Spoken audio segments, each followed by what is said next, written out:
Bismillahirrahmanirrahim. Assalamualaikum warahmatullahi wabarakatuh. Hai semuanya, perkenalkan nama saya Nur Sahdira dari jurusan Pendidikan Vokasional Seni Kuliner. Dalam video kali ini saya akan melanjutkan pembahasan materi seputar pendidikan anti korupsi.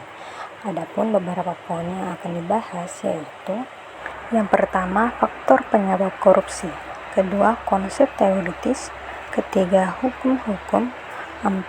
Faktor ekonomi; 5. Penyebab korupsi dalam perspektif teoritis; dan yang keenam, faktor internal dan eksternal penyebab korupsi. Yang pertama, faktor penyebab korupsi.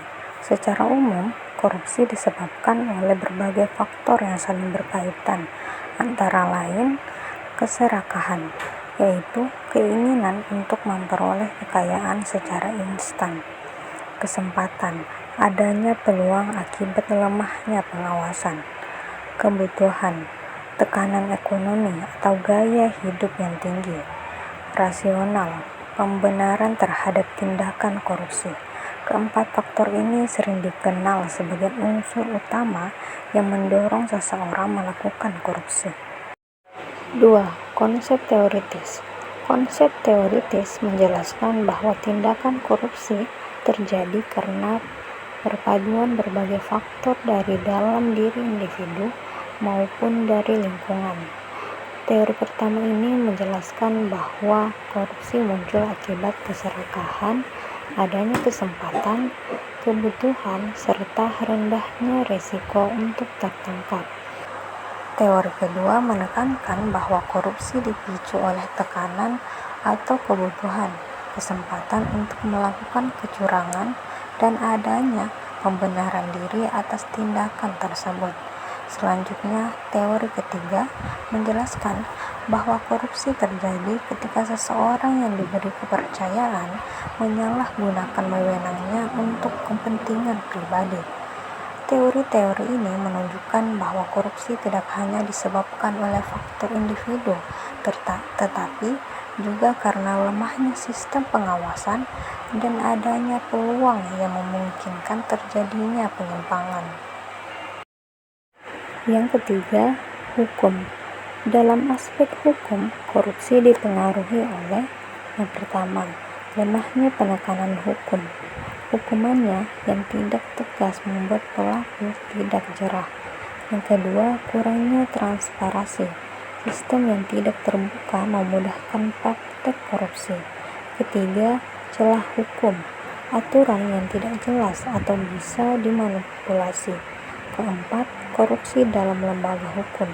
Jika aparat penegak hukum tidak bersih, maka korupsi semakin sulit diberantas.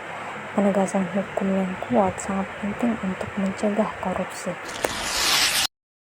Keempat, faktor ekonomi. Faktor ekonomi menjadi salah satu penyebab utama korupsi. Di antaranya, yang pertama, rendahnya pendapatan. Gaji yang tidak mencukupi mendorong tindakan korupsi.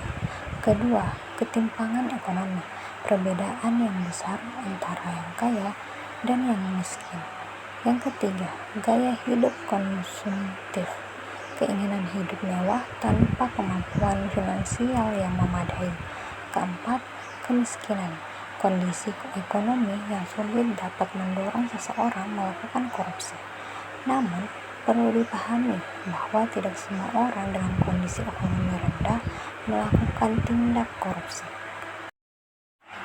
Yang kelima, penyebab korupsi dalam perspektif teoritis. Penyebab korupsi dijelaskan melalui beberapa pendekatan yang saling berkaitan. Yang pertama, pendekatan struktural. Melihat bahwa korupsi muncul akibat sistem yang tidak berjalan dengan baik, seperti birokrasi yang berbelit-belit, aturan yang tidak jelas, serta lemahnya pengawasan. Kondisi ini menciptakan peluang bagi seseorang untuk menyalahgunakan kekuasaan. Yang kedua, pendekatan kultural. Menekankan bahwa budaya masyarakat juga berperan. Misalnya, adanya kebiasaan memberi uang terima kasih yang lama-lama dianggap wajar, sehingga praktik korupsi menjadi sesuatu yang ditoleransikan.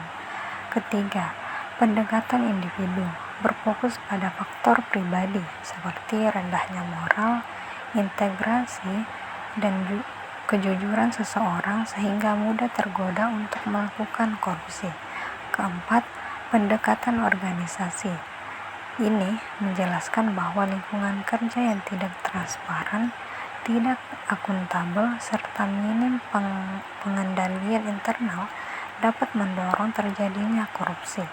Dari keempat pendekatan tersebut dapat disimpulkan bahwa korupsi tidak hanya disebabkan oleh individu semata, tetapi juga dipengaruhi oleh sistem, budaya, dan lingkungan organisasi yang ada. Keenam, faktor internal dan eksternal penyebab korupsi. Faktor penyebab korupsi dapat dibagi menjadi dua, yaitu faktor internal dan eksternal yang saling berkaitan.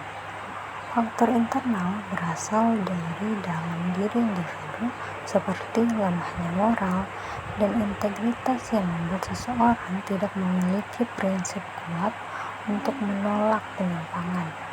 Keserakahan dan sifat yang tidak puas mendorong keinginan memperoleh keuntungan lebih secara tidak sah. Sementara gaya hidup tinggi membuat seseorang mencari cara cepat untuk memenuhi kebutuhan.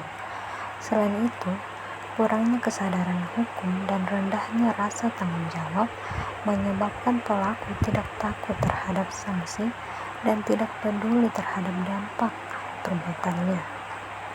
Sementara itu, faktor eksternal berasal dari lingkungan. Lingkungan kerja yang tidak transparan dan lemahnya pengawasan membuka peluang terjadinya korupsi karena tindakan penyimpangan sulit dideteksi.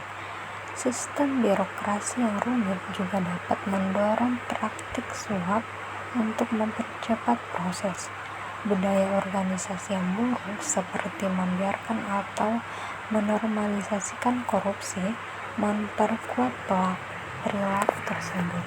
Selain itu, tekanan dari atasan atau lingkungan kerja dapat memaksa seseorang ikut melakukan korupsi, meskipun awalnya tidak berniat. Oleh karena itu, korupsi tidak hanya terjadi karena lemahnya individu, tetapi juga karena lingkungan yang memberikan peluang dan dorongan, sehingga kedua faktor ini saling memperkuat terjadinya tindakan korupsi.